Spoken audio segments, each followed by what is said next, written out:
Welcome to Speaking of Psychology, a podcast from the American Psychological Association. I'm your host, Caitlin Luna. I'm joined by APA CEO Arthur C. Evans Jr., who's here to talk about our Stress in America report that was released at the end of October. And the findings are quite stark. 69% of American adults report significant stress about our nation's future. And it's not just them. Teens and young adults in Generation Z are also reporting significant stress about issues like mass shootings, school shootings, sexual assault, and news headline issues like immigration. Welcome, Dr. Evans. Thank you. Glad to be here. There's a lot happening in the country and the world right now, and it's clearly affecting the health of our young people. What is the state of the mental health of our young people today in Generation Z? Well, what our survey found is that young people are experiencing a significant amount of stress, and it's related to a number of things that are happening in our society. While young people are not, and we refer to them as Generation Z, that's the age group between 15 and 21, while they're not experiencing different stressors, they are experiencing those stressors at a greater intensity than the rest of the population. So we're concerned about that. And we're also concerned that when we ask about their mental health and the state of their mental health, young people, that age group, actually say that their mental health is fair or poor at a greater rate than other generations. And so what are some of the unique stressors that this generation faces today?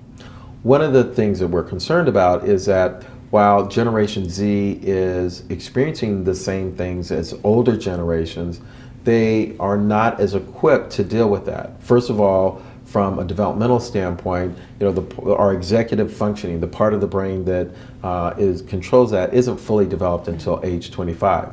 And so on the one hand, you have this generation that is experiencing the same stressors as everyone else, but developmentally, they haven't developed, they haven't fully maturated and don't have all of the skills that they need from that standpoint. So for example, the issue of mass shootings. Generation Z reports that as a stressor at a greater rate than the rest of the population, significantly. They're concerned about school shootings, which is something that is going to affect them more than other groups. They're also concerned about things like social media. Mm-hmm. One of the interesting things in the survey is that half of the people, about half of that generation, sees social media as a support and something that's positive, and the other half see it as something that can be a stressor. So we know social media, a lot of the concerns that they have about what's happening in the news, issues like immigration, issues like suicide, those kinds of issues are also stressors for them. And social media, as you said, does play a role because that's something that wasn't around as much for millennials, or it wasn't around at all for Generation X or previous generations too. That's correct. So social media and school shootings, that was something that people in my generation didn't worry about, but is clearly a stressor for young people today. So about 7 out of 10 Generation Z respondents reported laying awake at night because of stress. But what are some of the other physiological signs of stress that manifest in teens and young adults? Not only are teens laying awake at night, but they are also experiencing physical and mental symptoms. And in fact, 90% reported at least one symptom in the past month. That is a very high number. So we're concerned about the level of symptoms that young people are experiencing, this generation. The other kinds of symptoms that they might be experiencing are disturbances in eating, disturbances in sleep, reporting headaches. Those are the kinds of physical symptoms that often are an indication that people are experiencing stress. And so what can parents and other people do to help these young people to not be so stressed and to make their lives a little bit easier? You can do a lot of things. So one of the things to do is to really be clear about what are the things that are creating stress. And I think the survey is actually one of the things that's helpful in that, because we sort of lay out, these are the things that young people are most concerned about and are causing stress for people. But it's also important for people to understand that things like social support, we have literally decades of research that shows that the more people that we have in our lives that support us, generally the better our health is, generally the better our mental health is, and frankly, the better we do in life.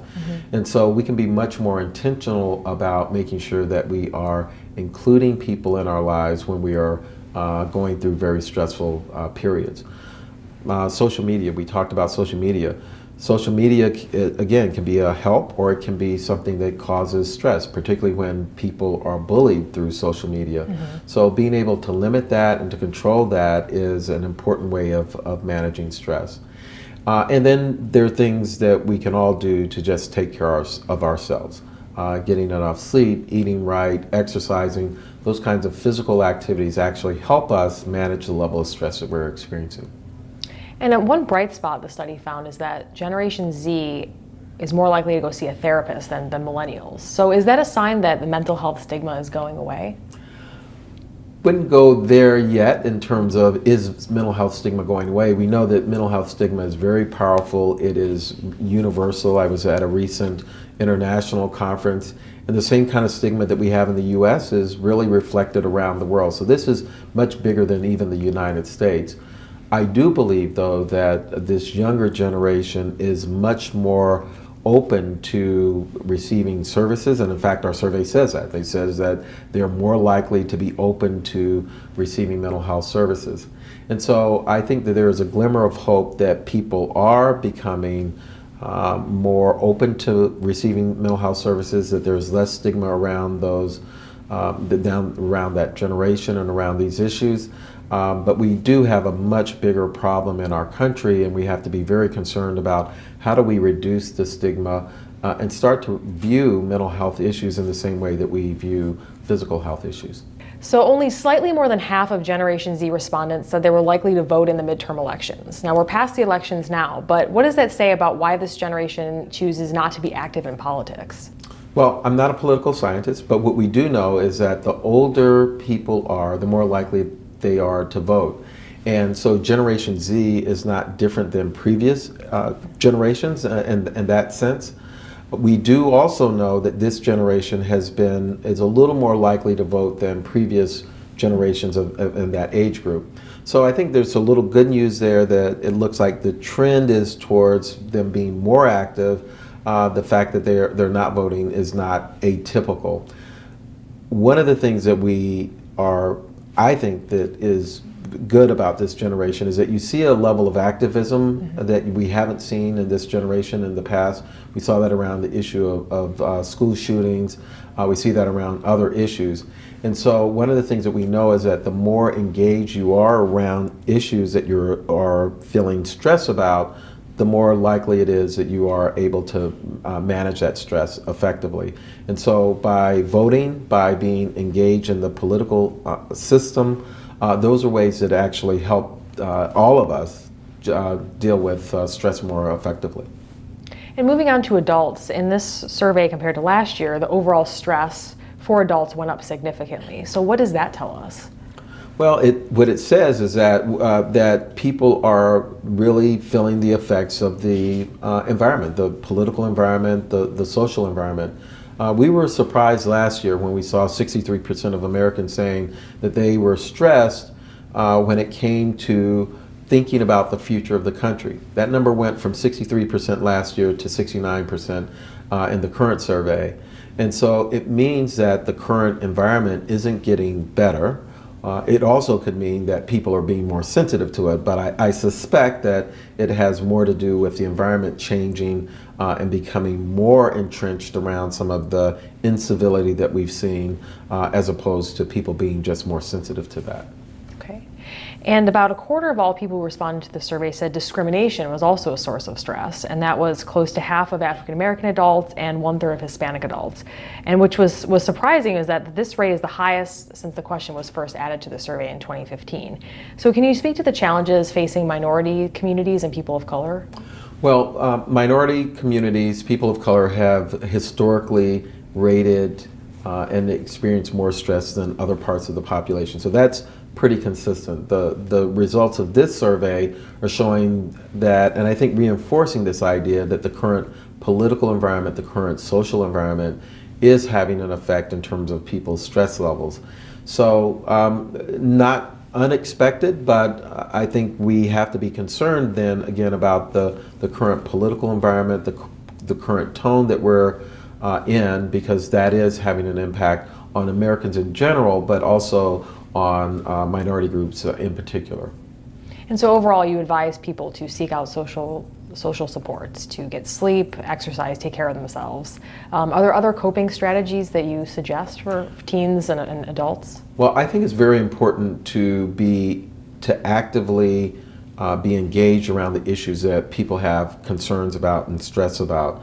Since many of the things that we noted in the survey are political in nature, it's important then for people to be engaged in the political process, for people to vote, for people to be active on issues that they care about, if that's immigration, if that's in the environment, if whatever that issue is, for people to be actively involved in those issues actually helps them to manage their stress level. And so why does APA do this study? Well, we do this study because we know that there is a direct connection between the level of stress that we experience and then a whole series of health outcomes. And if we want the nation to be healthy, we know that stress can be an impediment to that. We think we're doing a public service by helping the public to understand, one, what are the things that people are stressed about, what are the levels of stress that people are experiencing, how is that changing, but more importantly, it gives us an opportunity then to talk about strategies, coping strategies, and things that people can put in place to really manage that stress and be much more conscious about the stress that they are experiencing.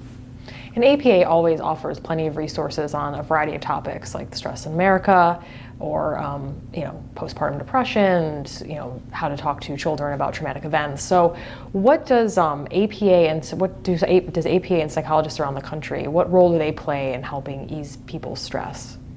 Well, a variety of things. So one of the things is that when our stress gets to the point that it manifests in mental health challenges, seeing a psychologist can be very helpful. We also know that because we have psychologists all over the country who are aware of some of these issues, they can be very important resources to schools, to communities, giving lectures about ways that people can manage stress. We really don't want people to need clinical intervention. So the more we can do to educate people about ways that they can manage stress, ways that they can mitigate stressors that are happening in their lives, the less likely it is that people are going to run into challenges that really require clinical intervention. Clinical intervention is okay. That's why we train, because we want to be able to do that, but we also want to be proactive and be preventative and do early intervention as well. And the APA website is a great tool for that. The APA website is a great tool for that. It has a lot of resources there. Our Stress in America section is very helpful, but we also have information on how you can reach a psychologist if you're looking for one and need one. Wonderful. Thank you so much for joining us, Dr. Evans. Thank you. I've enjoyed being here.